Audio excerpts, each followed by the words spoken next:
Hallo meine lieben Freunde, hier ist wieder Michael Grant mit Klartext. Heute zu einem Thema, das besonders auch meine österreichischen Zuschauer interessieren würde. Und zwar zum Thema: So wurde das Habsburg-Imperium zerstückelt. Am 10. September 1919 unterzeichneten österreichische Delegierte den Vertrag von Saint-Germain, vollständig Staatsvertrag von Saint-Germain-en-Laye.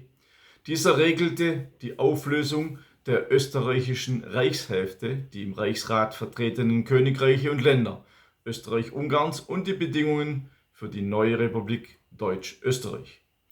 Österreich und seine Verbündeten wurden als Urheber der Verluste und Schäden der Alliierten bezeichnet, und es wurde ihnen die Alleinschuld am Krieg zugewiesen. Der Vertrag von Saint-Germain entsprach dem Versailler Vertrag. Artikel 88 des Vertrages lautet, ich zitiere: Die Unabhängigkeit Österreichs ist unabänderlich, es sei denn, dass der Rat des Völkerbundes eine Abänderung zustimmt. Zitat Ende. Damit zerplatzten alle Anschlussträume an das Deutsche Reich. Zudem änderten die Alliierten den von den damaligen Vertretern des neu geschaffenen Staates gewählten Namen Deutsch-Österreich in Österreich um. Die norwegische Zeitung Nationen schrieb, der Vertrag mit Deutschland sei ein Gewaltfrieden, doch der Vertrag mit Österreich ein Vernichtungsfrieden. Während das Deutsche Reich ein Fünftel seiner deutschsprachigen Bevölkerung und ein Achtel seines Gebietes verlor, wurde das zweitgrößte europäische Staatsgebilde, das Vielvölkerimperium der Habsburger, in Trümmer geschlagen und unter 6 sogenannten Nachfolgestaaten aufgeteilt. Fast die Hälfte der deutschsprachigen Bürger der Monarchie geriet unter eine ihr aufgezwungene Fremdherrschaft. Vor dem Vertrag von Saint-Germain gehörten folgende Gebiete zu Habsburg: Südtirol, Böhmen-Mähren, Galizien, Bukowina, Ungarn, Siebenbürgen, Serbien, Kroatien, Triest, Bosnien und Dalmatien. Allein von der österreichischen Reichshälfte wurden im Jahr 1910 10 Millionen Bürger mit deutscher Muttersprache gezählt. Doch nur 6 Millionen verblieben im neu gebildeten Staat Republik Österreich. 3,5 Millionen Menschen wurden entgegen ihrem erklärten Willen gewaltsam dem neuen Nationalitätenstaat Tschechoslowakei eingegliedert. Vom Land Tirol wurde der gesamte Südteil mit 250.000 deutschsprachigen Südtirolern Italien zugeschlagen. Der übrig gebliebene Rest, der von den Siegerstaaten neu geschaffene Staat Österreich, war jetzt von allen seinen Nachbarn abhängig. Kohle von den Polen und Tschechen, Petroleum von den Rumänen, Getreide von den Ungarn, Vieh von den Südslawen und der Zugang zum Meer von den Italienern.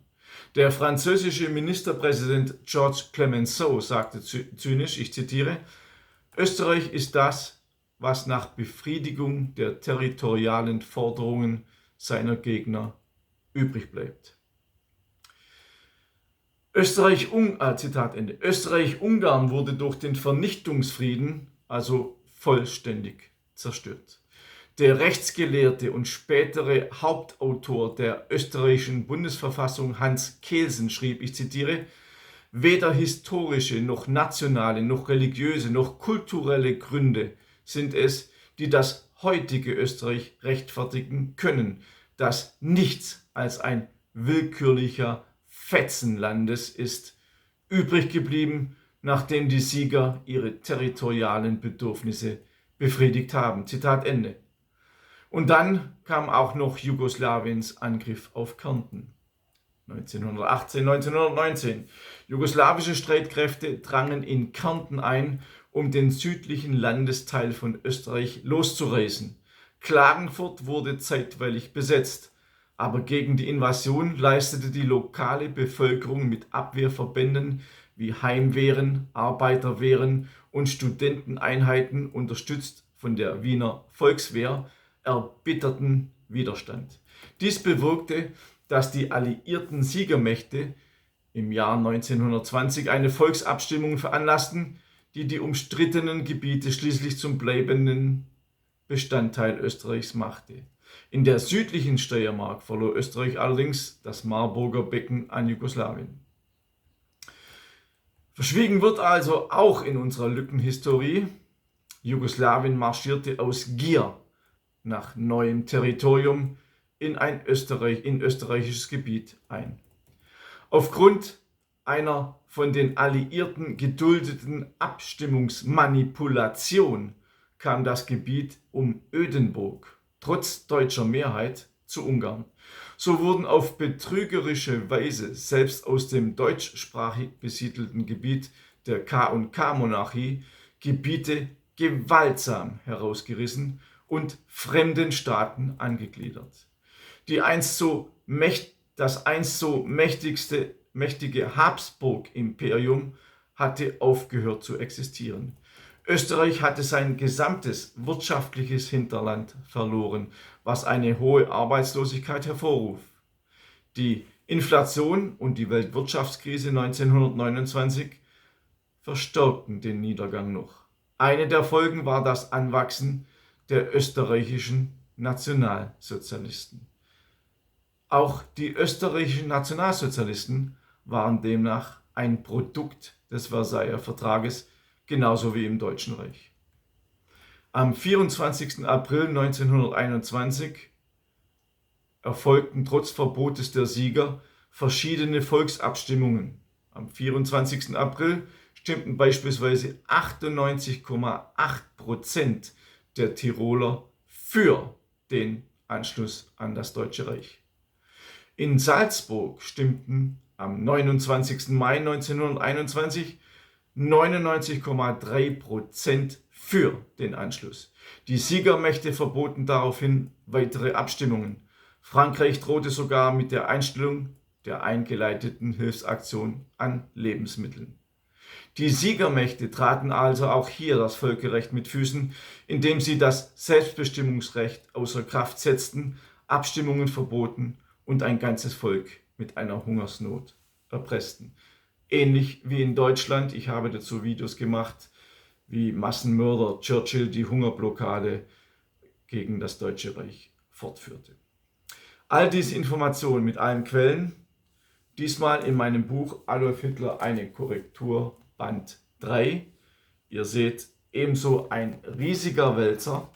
Er hat ebenfalls über 800 Seiten und über 2300 verifizierte Quellen. Ihr könnt also alles nachlesen. Zudem möchte ich euch noch aufmerksam machen auf zwei Bücher. Einmal auf mein neues Buch, Deutschland muss vernichtet werden. Es ist ein Zitat von Theodor N. Kaufmann, der ein Buch mit diesem Titel geschrieben hat. Und ich habe diesen Titel von diesem Buch, der die Massenvernichtung der Deutschen durch Sterilisation in 2 Generationen beschreibt, auch als meinen Titel genommen, als Zitat, damit man mich nicht angreifen kann. In diesem Buch, 900 Seiten mit über 130 schrecklichen Fotos, dokumentiere ich das Massensterben der Deutschen durch die alliierten Massenmörder. Bis zur heutigen Zeit, ab 2015, ihr wisst es, hat die Zersetzung des deutschen Volkes mit der Grenzöffnung begonnen. Auch die beschreibe ich, die Kriminalität der Ausländer, wie viele Ausländer in Haftanstalten sitzen, wie viele Ausländer per Haftbefehl gesucht werden und die Zahlen der Kriminalität aufgrund von Statistiken, die normalerweise nicht veröffentlicht werden. Also von 1914 bis 2026 ist dieses Buch aktuell. Ein weiteres Buch, auf das ich euch aufmerksam machen möchte, ist ebenso brisant, gerade in 3. Auflage erschienen. Ohne SPD wäre Hitler nicht an die Macht gekommen. Einige linke Schwurbler, die das Buch natürlich nicht gelesen haben, schreiben, dass es totaler Unsinn ist, aber ich beweise anhand von verfassungsrechtlichen, systematischen Vorgängen, wie die SPD aushebelte, dass die Nationalsozialisten an die Macht kamen. Und die Nationalsozialisten, was taten die? Die nahmen genau dieses System, das die SPD erfunden hatte, um später die SPD auszuschalten. Alles in diesem Buch, über 1000 Quellen, verifiziert, 3. Auflage, nicht zu widerlegen. Ihr könnt auch meinen Newsletter auf www.michaelkrant.de abonnieren, jede Woche ein neuer Artikel. Und ich bitte euch noch einmal, abonniert mich bei Telegram. Es wird mich irgendwann hier nicht mehr geben. Irgendwann wird YouTube keine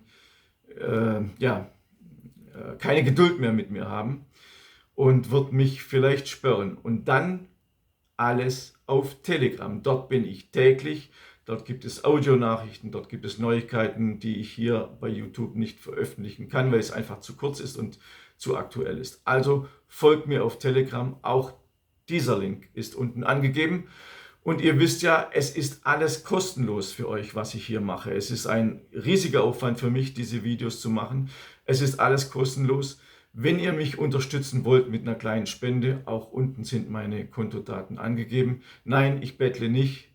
Ich versuche nur, dass eine kleine Hilfe für mich vielleicht entstehen könnte, weil wie gesagt, ich mache das hier ja alles total kostenlos. Ich wünsche euch alles Gute, bleibt mutig, ich bleibe es auch, trotz Drohungen, Beleidigungen, Diskriminierung. Ihr seht und lest das jeden Tag, wahrscheinlich in den Kommentaren.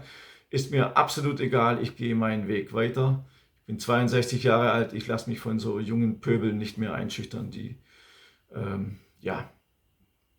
die können mich mal. Ich wünsche euch alles Gute, bis zum nächsten Mal. Euer Michael Grant.